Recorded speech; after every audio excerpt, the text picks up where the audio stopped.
Bom, gente, então como eu falei, né, algumas coisas a gente vai precisar criar modelos para conseguir entender de maneira melhor e relacionar aí com a termodinâmica. Então, o gás ideal é um desses modelos, né?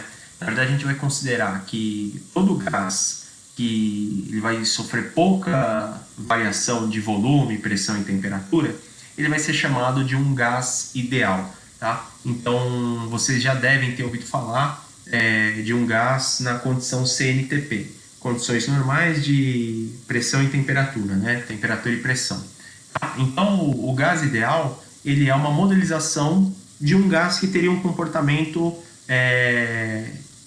esperado, né? Um comportamento assim dito realmente ideal, onde ele não vai sofrer muita alteração no seu volume, não vai ter variação de pressão e sua temperatura se mantém dentro de um valor estável. Então, a gente usa o conceito de gás ideal para trabalhar aí nas transformações termodinâmicas. Tá? Então, esse gás ideal ele é um gás que ele pode ser expandido ou pode ser comprimido e as suas características, né, elas se mantêm dentro de um valor estável.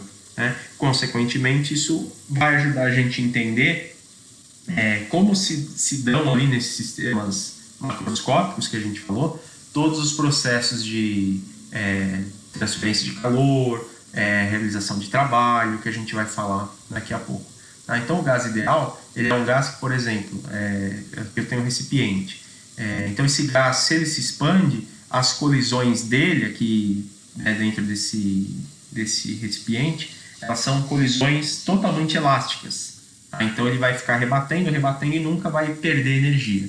Tá? Diferente de um gás dito real. O gás real ele vai ter colisões parcialmente elásticas e vai começar a dissipar energia em forma de calor. Tá? Essa ideia do gás ideal, pessoal, a gente precisa relacionar através de uma fórmula. Tá? A gente vai usar uma fórmula que diz que a pressão vezes o volume é igual ao número de mol vezes uma constante R vezes a temperatura do gás. Tá? Então a relação é PV igual a nRT, onde PV é a relação de pressão vezes volume e nRT é dito uma constante. Tá? Esse produto do número de mol, da constante universal do gás e da temperatura, ele vai ser sempre constante num gás ideal, que vai de acordo com o que a gente falou aqui. Ele não pode sofrer alteração nessas características dele. Tá? A constante R, ela possui um valor definido como 8,31 joules por mol Kelvin.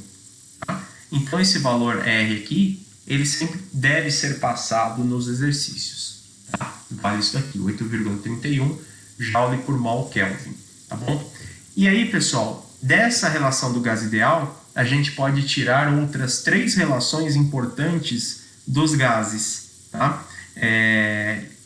Então, partindo desse princípio PV igual a nRT, aquela fórmula que a gente viu agora há pouco, nós temos que, se a temperatura do gás for constante, então, por exemplo, eu tenho 2 situações. Uma, o gás está a uma pressão normal e depois eu aumento ou diminuo essa pressão. Se a temperatura for constante, a gente pode usar essa relação aqui, que a pressão no instante 1 vezes o volume na situação 1 vai ser igual a nova pressão vezes o novo volume.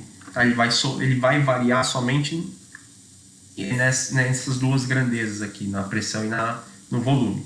Agora, se eu mantiver o volume constante, se a gente pegar ali a fórmula PV igual a nRT, se eu mantiver o volume constante, isto é, se eu só fizer o meu gás variar de temperatura ou de pressão, a gente pode escrever uma fórmula assim, P1 sobre T1, pressão no instante 1 sobre a temperatura no instante 1, vai ser igual a pressão 2 sobre a temperatura no instante 2. Tá? E, da mesma forma, se eu tiver a pressão constante, eu posso escrever essa fórmula aqui, ou seja, vou manter uma pressão sempre a mesma no meu gás, tá? E aí a gente vai observar que vão variar apenas o volume e a temperatura. Isso daqui é muito estudado em química. Tá? existe uma matéria em química que são as transformações de gases e a gente aprende isso daqui. Eu não vou revisar, mas a gente eventualmente pode precisar de algumas dessas ideias aqui. E também na termodinâmica a gente vai estudar, né, as temperaturas, as transformações sobre temperatura constante, volume constante e pressão constante.